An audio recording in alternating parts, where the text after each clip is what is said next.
فد الباقي لدى الجنان كم أنا أصوم بامتنان أجر الذي ما عنده لا ينفد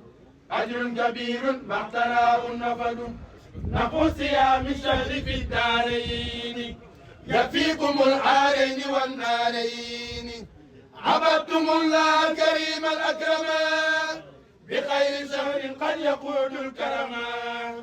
إلى سواكم تنتهي النيران يوم القيامة كذا الخسران ملكتم النفوس في النهار يرمو لغيركم ذو انتهار أبواب جنات النعيم فتحت للسائمين والجميع انفتحت لكم لدى الفتور واللقاء يا قوم فرحتان بارتقاء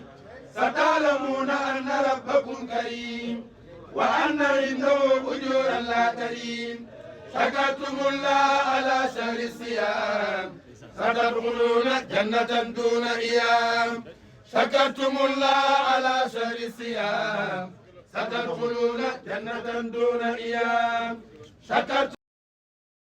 الغر رديعا للشفيع جذب للباقي المنى فانجذبت هي بلا أذى وأمن قد ثبت بركتي واسعة وباقية الرحيم اللهم صل وسلم وبارك على سيدنا ومولانا محمد المامون محمد جمله الإله بباج لا إله إلا الله محمد جمله الإله بباج لا إله إلا الله حسن بن عبد الله يسبي القلب وجوده يكفي الأذى والتل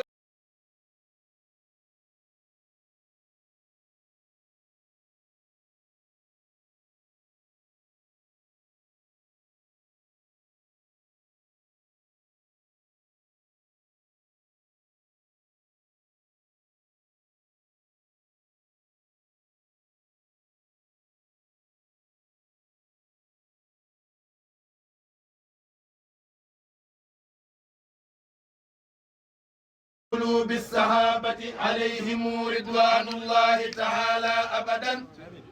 آمين يا رب العالمين آمين يا رب آمين آمين